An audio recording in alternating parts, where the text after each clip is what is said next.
Hello bachcho, let's read this question. The question says, in the following question, an assertion A is followed by a reason R.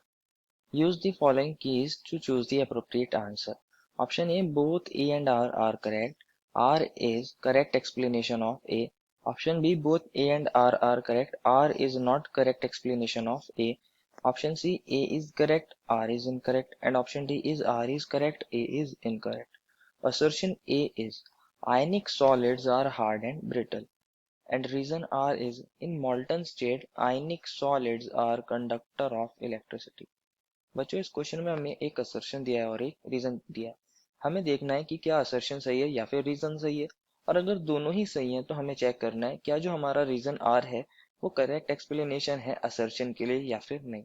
तो first of all बात करते हैं इस question में हमारे की concept की। की कंसेप्ट क्या होगा बच्चों हमारे पास आयनिक सॉलिड। आयनिक सॉलिड्स किससे बनते हैं बच्चों, हमारे आयन से बनते हैं। यही हमारा यहाँ की कंसेप्ट है। अब देखते हैं क्या होता है आयनिक सॉलिड्स के अंदर। बच्चों हमारे पास जो आयनिक सॉलिड्स होते हैं वो किससे कंप्रोमाइज करते हैं, आयन से। और आयंस मींस हमारे पास वहां होंगे कैटायंस और साथ में कौन होंगे, एनायंस। कैटायंस और एनायंस के बीच में बच्चों स्ट्रॉन्ग कुलम्बिक फोर्स होती है, स्ट्रॉन्ग इलेक्ट्रोस्टैटिक फोर्सेस होती हैं, इलेक्ट्रोस्टैटिक फोर्सेस।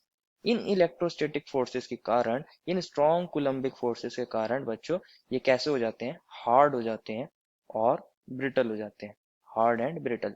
ये रीजन है हमारे हार्ड और ब्रिटल होने का, किसका बच्चों, आयनिक सॉलिड का, आयनिक सॉलिड का। लेकिन अगर हम बात करें मोल्टन स्टेट में, मोल्टन स्टेट में क्या हो जाता है बच्चों, जो हमारे पास सॉलिड स्टेट में था बच्चों, यहाँ हमारे आयंस इतने फ्री नहीं होते, आयंस फ्री नहीं होते।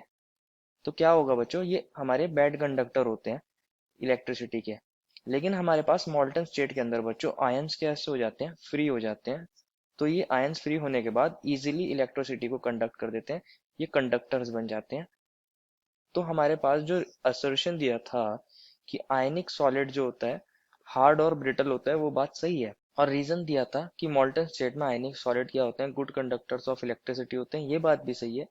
अब इन्होंने कहा है कि रीजन को चेक करिए कि क्या ये करेक्ट एक्सप्लेनेशन है या फिर नहीं। बच्चों रीजन में हमें कहा है मोल्टन स्टेट, और हम बात कर रहे हैं असर्शन के अंदर सॉलिड्स की। तो बच्चों ये रीजन तो बिल्कुल इनकरेक्ट है, क्योंकि मोल्टन स्टेट के अंदर तो हमारे आयनिक सॉलिड कैसे हो जाएंगे, सॉफ्ट हो जाएंगे मेल्टेड फॉर्म में। लेकिन आयनिक सॉलिड्स एक्चुअल में कैसे होते हैं, हार्ड और ब्रिटल होते हैं। तो ये रीजन बिल्कुल करेक्ट एक्सप्लेनेशन नहीं है हमारे असर्शन के लिए। Therefore the final answer is option number B, both A and R are correct. R is not correct explanation of A. I hope you understood it well and best of luck.